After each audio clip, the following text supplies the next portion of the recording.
Avant de commencer cette histoire, dites-nous en commentaire d'où vous nous regardez.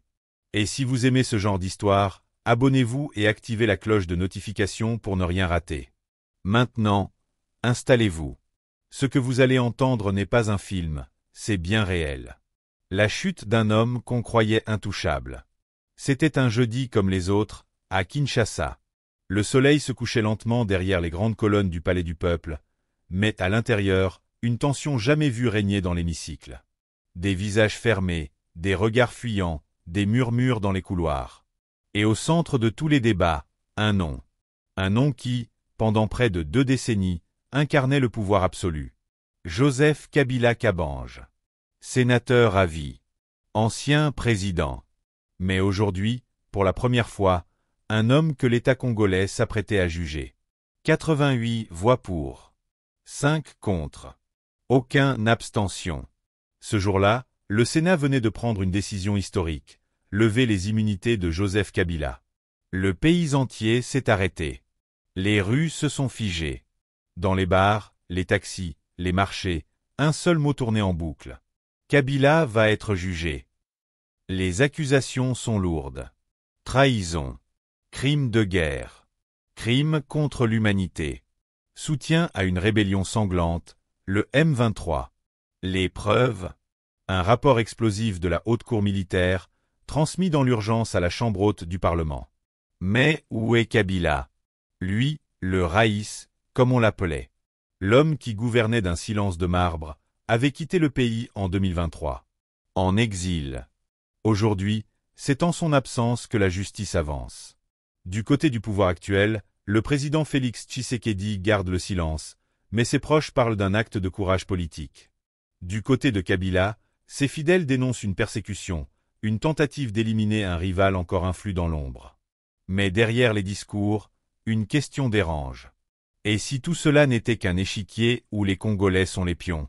Congo-Kinshasa pendant ce temps, dans l'est du pays, le sang continue de couler. Le M23, bien armé, bien structuré, étend sa terreur.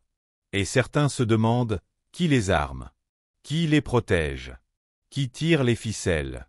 L'histoire de Joseph Kabila, c'est peut-être celle d'un homme qui a cru que le pouvoir durerait éternellement. Mais c'est aussi celle d'un pays qui cherche justice, vérité, et surtout paix. Le procès aura-t-il lieu? Kabila reviendra-t-il affronter ses juges?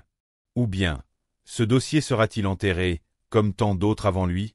Et vous, qu'en pensez-vous? Est-ce de la justice, ou un règlement de compte politique? Dites-nous tout en commentaire. Et surtout, le soir du 23 mai, une rumeur se répand discrètement dans certains cercles diplomatiques de Kinshasa. Joseph Kabila, exilé depuis plus d'1 an, s'apprêterait à faire une déclaration officielle depuis l'étranger. Le lendemain, la confirmation tombe. Depuis une résidence discrète en Afrique du Sud, Kabila prend la parole dans une vidéo de 8 minutes diffusée sur plusieurs plateformes. Le visage durci par le temps, il conserve ce calme glacial qui le caractérisait déjà lorsqu'il était au pouvoir. Sa voix grave ne tremble pas. Je n'ai jamais trahi la nation congolaise. Je n'ai jamais soutenu une quelconque rébellion. Ceux qui affirment le contraire devront le prouver devant une justice équitable. Le message est clair.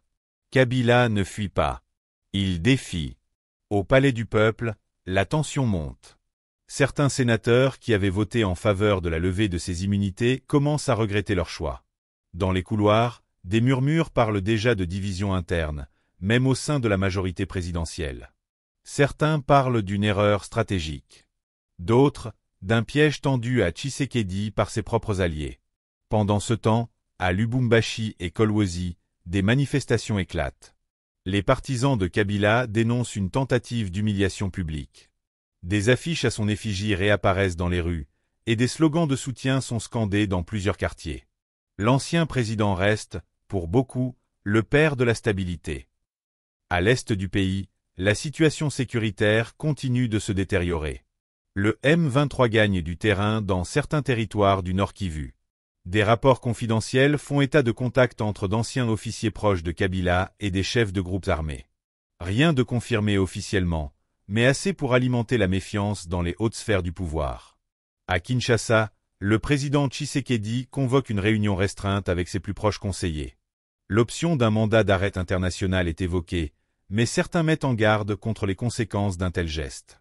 L'image du pays à l'international, déjà fragile, pourrait en souffrir. Le 26 mai, un communiqué du Parti du peuple pour la reconstruction et la démocratie, PPRD, annonce une grande mobilisation à venir. Ils appellent à une démonstration de force pacifique à Kinshasa pour exiger la fin des poursuites injustifiées contre leur président à vie. Dans les coulisses, les ambassadeurs de plusieurs puissances occidentales demandent à rencontrer le président Tshisekedi en urgence. Le spectre d'un affrontement direct entre les deux camps devient réel. Et alors que le pays retient son souffle, une phrase écrite à la main, attribuée à Kabila, circule dans les milieux diplomatiques. L'histoire se chargera de juger ceux qui confondent la justice et la vengeance. Le soir du 23 mai, une rumeur se répand discrètement dans certains cercles diplomatiques de Kinshasa. Joseph Kabila, exilé depuis plus d'un an, s'apprêterait à faire une déclaration officielle depuis l'étranger. Le lendemain, la confirmation tombe. Depuis une résidence discrète en Afrique du Sud, Kabila prend la parole dans une vidéo de 8 minutes diffusée sur plusieurs plateformes. Le visage durci par le temps, il conserve ce calme glacial qui le caractérisait déjà lorsqu'il était au pouvoir. Sa voix grave ne tremble pas. Je n'ai jamais trahi la nation congolaise. Je n'ai jamais soutenu une quelconque rébellion. Ceux qui affirment le contraire devront le prouver devant une justice équitable. Le message est clair. Kabila ne fuit pas. Il défie. Au palais du peuple, la tension monte. Certains sénateurs qui avaient voté en faveur de la levée de ces immunités commencent à regretter leur choix. Dans les couloirs, des murmures parlent déjà de divisions internes, même au sein de la majorité présidentielle. Certains parlent d'une erreur stratégique. D'autres, d'un piège tendu à Tshisekedi par ses propres alliés. Pendant ce temps, à Lubumbashi et Kolwezi, des manifestations éclatent. Les partisans de Kabila dénoncent une tentative d'humiliation publique. Des affiches à son effigie réapparaissent dans les rues, et des slogans de soutien sont scandés dans plusieurs quartiers. L'ancien président reste, pour beaucoup, le père de la stabilité.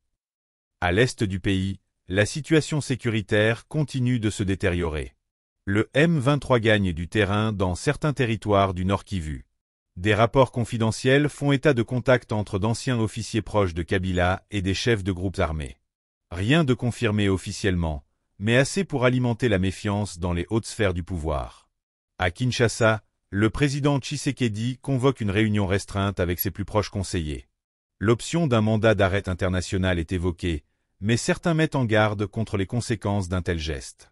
L'image du pays à l'international, déjà fragile, pourrait en souffrir. Le 26 mai, un communiqué du Parti du peuple pour la reconstruction et la démocratie, PPRD, annonce une grande mobilisation à venir.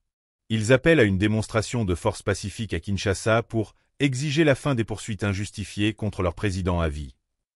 Dans les coulisses, les ambassadeurs de plusieurs puissances occidentales demandent à rencontrer le président Tshisekedi en urgence. Le spectre d'un affrontement direct entre les deux camps devient réel. Et alors que le pays retient son souffle, une phrase écrite à la main, attribuée à Kabila, circule dans les milieux diplomatiques. L'histoire se chargera de juger ceux qui confondent la justice et la vengeance.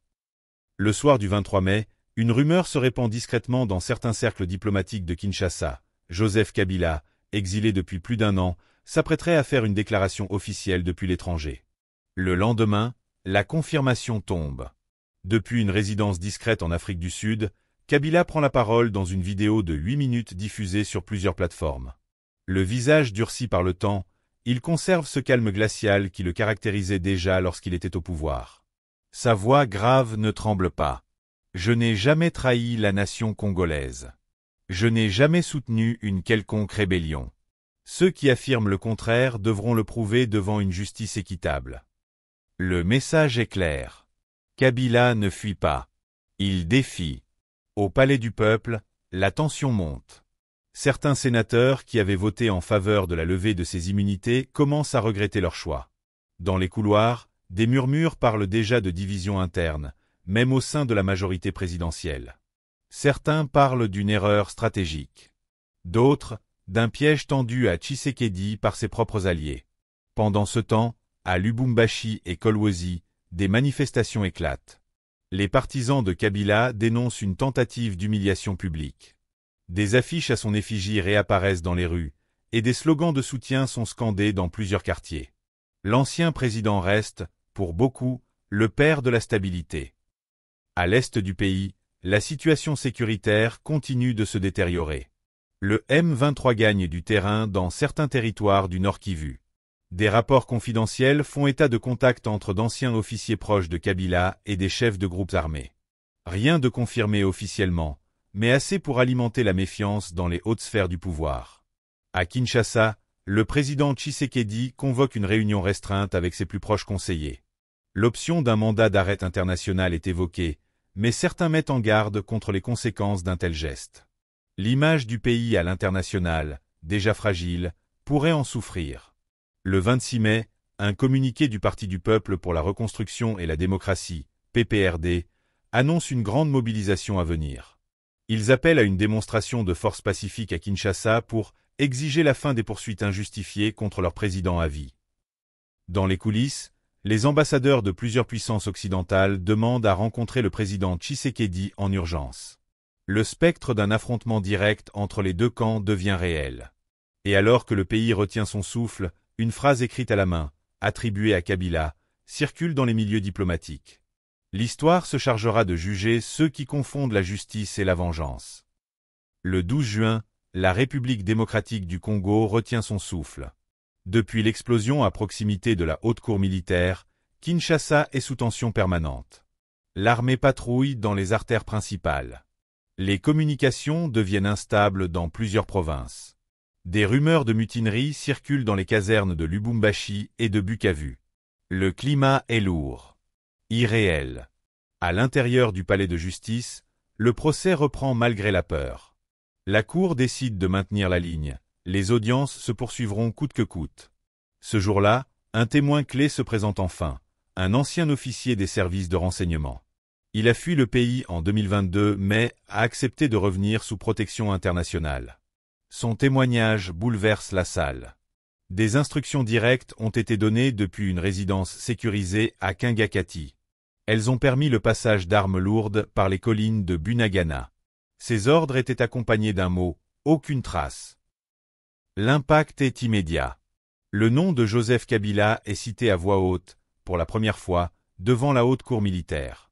L'ancien président est accusé d'avoir organisé un réseau de soutien logistique, politique et militaire au M23 à travers une toile d'alliance secrète, impliquant des officiers supérieurs, des hommes d'affaires et même des diplomates. Au même moment, dans un hôtel discret d'Addis Abeba, des émissaires congolais rencontrent en urgence des représentants de l'Union africaine. Le gouvernement sollicite un soutien diplomatique pour maintenir la stabilité dans le pays. Les voisins du Congo observent la situation avec inquiétude. Le Rwanda nie toute implication. L'Ouganda garde le silence. Le soir du 14 juin, un communiqué anonyme est diffusé sur les réseaux sociaux via des canaux cryptés. Il prétend être signé par un groupe de hauts gradés se présentant comme les gardiens de la patrie. Il dénonce un procès biaisé, affirme que la justice militaire est instrumentalisée et menace de prendre leurs responsabilités si la procédure continue. Le message est bref mais glaçant. Ce pays ne sera pas jugé par ses blessures, mais par ceux qui les exploitent.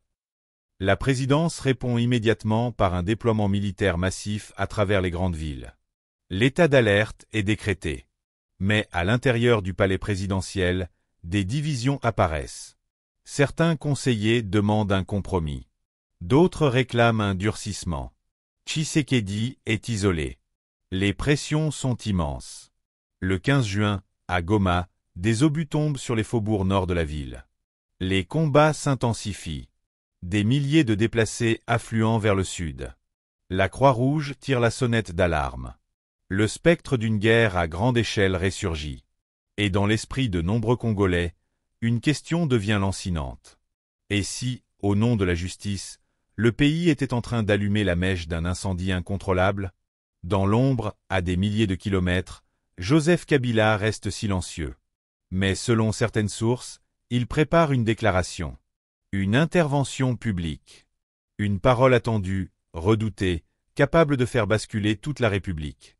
Le 18 juin au matin, Kinshasa se réveille dans une atmosphère d'inquiétude et de tensions sourdes. Depuis plusieurs jours, les réseaux diplomatiques sont en effervescence. Les Nations Unies, l'Union africaine et plusieurs chancelleries occidentales multiplient les messages d'alerte. La RDC est au bord d'un effondrement politique. À 10 heures précises, une notification fait vibrer les téléphones à travers toute la République. Une vidéo vient d'être publiée sur une chaîne YouTube inconnue, rapidement partagée sur Telegram et WhatsApp. En arrière-plan, un drapeau congolais. Et face à la caméra, Joseph Kabila Kabange. Le visage marqué, les traits tirés, l'ancien président rompt 2 années de silence. Il parle lentement, d'une voix posée mais ferme. « Je n'ai jamais fui. Je me suis retiré pour laisser la paix à mon peuple. Mais aujourd'hui, je ne peux plus me taire. » Pendant 20 minutes, Joseph Kabila déroule sa défense, mais aussi son accusation. Il rejette les charges, nie tout lien avec la rébellion du M23 et accuse l'actuel pouvoir de manipulation. Il affirme que les violences à l'Est ont été orchestrées pour justifier l'état de siège, faire taire l'opposition et concentrer tous les leviers du pouvoir entre les mains de quelques-uns. Puis il lâche une phrase qui fait l'effet d'une bombe. Si la justice est devenue une arme politique, alors la paix n'est plus qu'une illusion. À la fin de son message, Kabila appelle à une résistance pacifique mais déterminée, invite les Congolais à manifester leur mécontentement et affirme qu'il fera bientôt son retour au pays. Il ne dit pas quand, il ne dit pas comment, mais le message est clair, il refuse de disparaître. Dans les heures qui suivent, des manifestations éclatent à Lubumbashi, Kisangani et Kananga. Des partisans du PPRD descendent dans la rue, criant au complot. La police riposte. À Mbujimayi, on signale 2 morts par balle. Les premières victimes d'un retour politique qui s'annonce explosif. Au sein du gouvernement, c'est la panique. Le président Tshisekedi convoque une réunion urgente du Conseil de sécurité nationale. Certains demandent l'interdiction du message de Kabila, d'autres exigent des arrestations immédiates au sein du PPRD. Le pays glisse lentement vers une fracture politique irréversible. Dans les jours qui suivent, la haute cour militaire reçoit un nouveau dossier, transmis discrètement par un capitaine de l'armée récemment arrêté à la frontière rwandaise. Ce dossier contient des enregistrements audio et des correspondances cryptées entre plusieurs figures proches de Kabila et des éléments rebelles actifs dans les collines du Nord Kivu. Ces éléments semblent confirmer certaines accusations, mais aussi ouvrir une nouvelle piste impliquant des hauts responsables actuellement en fonction. Le procès bascule. Les lignes bougent. Et le Congo, encore une fois, marche sur un fil entre vérité et chaos. 2 semaines après la diffusion de la vidéo de Joseph Kabila, Kinshasa est sous haute tension. La ville est quadrillée par l'armée, les réseaux sociaux sont filtrés, les mouvements de certains journalistes sont surveillés. Une atmosphère de fin de règne flotte dans les couloirs du pouvoir. Le président Félix Tshisekedi ne s'est pas encore exprimé publiquement depuis la sortie de son prédécesseur, mais l'agitation est palpable dans son entourage. Pourtant, c'est à l'intérieur même du palais de la nation que le plus grand bouleversement se prépare. Dans une pièce discrète du cabinet présidentiel, une réunion secrète a lieu entre 3 hauts conseillers.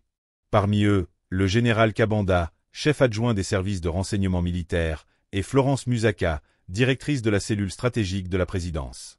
Leurs visages sont fermés.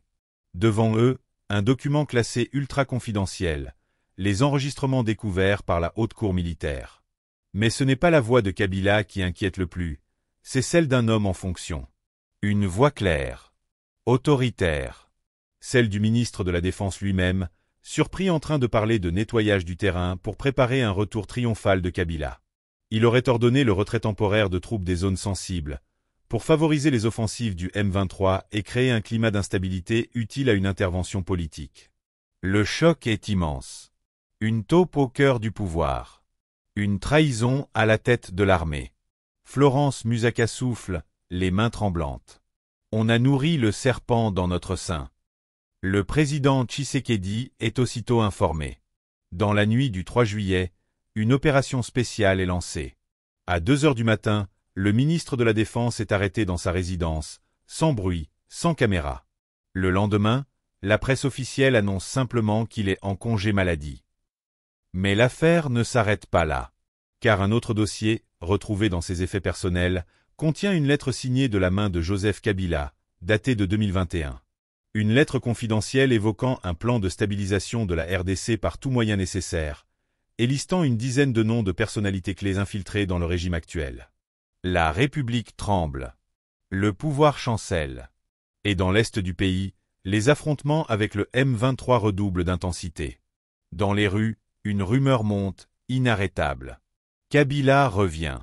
Pas seulement en parole. En force. Le 11 juillet 2025, à l'aube, des coups de feu éclatent à Goma. D'abord sporadiques, puis nourris, organisés, méthodiques. Les habitants sont réveillés en sursaut. Sur les collines surplombant la ville, des colonnes armées avancent. Le drapeau du M23 flotte sur certains véhicules blindés, mais ce qui surprend les autorités, c'est la discipline militaire de l'opération. Les forces loyalistes, déjà affaiblies par des semaines de retrait stratégique, sont vite débordées. L'aéroport international de Goma tombe aux mains des rebelles en moins de 3 heures. Dans les rues, des unités en uniforme sans insigne contrôlent les points névralgiques. Pas un pillage. Pas un cri. Juste une prise de pouvoir silencieuse, glaciale. À Kinshasa, la panique gagne les couloirs du Palais du Peuple. La réunion d'urgence du Conseil de sécurité est convoquée dans l'heure. Mais un élément vient bouleverser la donne. Un document vidéo est diffusé sur les chaînes internationales. Une déclaration filmée de Joseph Kabila, entouré d'hommes en tenue et d'anciens officiers connus pour leur loyauté à son régime. Il ne parle pas depuis l'étranger cette fois, il est en territoire congolais. À Rutshuru. Je ne suis pas revenu pour prendre le pouvoir. Je suis revenu parce que ce pays est en train de mourir, trahi par ceux qui prétendent le défendre. La justice m'a jugé sans me convoquer, m'a condamné sans preuve. Le peuple tranchera. Et moi, je marcherai avec lui. L'effet est foudroyant. Des soldats désertent leur poste. Dans certaines villes du Katanga, des drapeaux du PPRD sont brandis dans les rues. Des foules se rassemblent, certains chantent le retour de Ray comme un messie politique. D'autres, au contraire, dénoncent un putsch masqué. Un retour déguisé par les armes. Le président Tshisekedi, sous pression, décrète l'état d'urgence sur toute l'étendue de la République. Les réseaux sociaux sont coupés. Les ambassades ferment leurs portes. La MONUSCO lance une évacuation partielle de ses membres non essentiels. Mais une question brûle toutes les lèvres. Est-ce un soulèvement populaire ou une reconquête planifiée? Est-ce la fin d'un régime ou le début d'une guerre civile? Le Congo retient son souffle. Et le monde regarde, silencieux. Alors que le pays vacille entre guerre et chaos, une silhouette surgit du passé politique de la RDC, Marika Bongo, ancienne diplomate et figure respectée de la société civile, connue pour ses efforts de paix dans la région des Grands Lacs. Réfugiée à Bruxelles depuis plusieurs années, elle accepte un appel urgent de la communauté internationale pour revenir et tenter de désamorcer la crise. À son arrivée à Kinshasa, Marika Bongo se retrouve face à un pays divisé, où la méfiance règne entre les partisans de Kabila, ceux du président Tshisekedi et les multiples groupes armés. Sa première mission est d'organiser une rencontre secrète avec des représentants des deux camps au cœur de la capitale. Lors de cette réunion, dans une salle cachée sous le Palais du Peuple, Marika Bongo parle avec force et conviction. Le Congo ne peut pas se permettre une nouvelle déchirure. Nous avons déjà trop souffert. Nous devons parler, écouter, et surtout, agir ensemble. Sa voix, mêlée d'autorité et de sagesse, apaise les tensions. Lentement, les représentants commencent à reconnaître la nécessité d'un dialogue sincère. Mais le chemin reste semé d'embûches. Certains généraux refusent le compromis, des milices continuent les attaques dans l'Est, et la pression internationale impose un calendrier serré. Marika Bongo propose alors un plan audacieux. Une trêve immédiate sur tout le territoire, avec retrait progressif des forces rebelles des zones civiles. Et la mise en place d'un comité de transition politique où toutes les forces représentatives seront incluses. Et l'organisation d'élections libres sous supervision internationale dans les 6 prochains mois. Ce plan divise, mais apporte une lueur d'espoir. Pendant ce temps, la population, épuisée, commence à croire à la possibilité d'une paix durable. Mais dans l'ombre, un pouvoir mystérieux tire les ficelles pour saboter cette tentative. Marika Bongo devra se battre non seulement pour la paix, mais aussi contre des forces invisibles prêtes à tout pour garder le chaos. Malgré les nombreuses embûches et les manœuvres secrètes destinées à faire échouer les efforts de paix, Marika Bongo réussit à rassembler les principales forces politiques autour d'une même table. Son charisme, sa détermination et son engagement pour le bien du pays transcendent les rancunes et les divisions. La trêve annoncée tient, et peu à peu, les armes se taisent dans les quartiers et les campagnes. Sous la supervision d'observateurs internationaux, un calendrier électoral est fixé, promettant une transition pacifique. Joseph Kabila, en exil, accepte de s'engager à respecter les résultats, tandis que Félix Tshisekedi prépare la voie à une nouvelle ère. Le pays, meurtri mais résilient, commence à se reconstruire. Les cicatrices du passé resteront longues à guérir, mais la RDC retrouve l'espoir d'un avenir plus stable et juste. Le chemin est encore long, mais une chose est claire, la paix est possible quand le dialogue remplace la violence. Ainsi s'achève cette page tumultueuse de l'histoire congolaise, dans la promesse d'un renouveau pour tous ses enfants.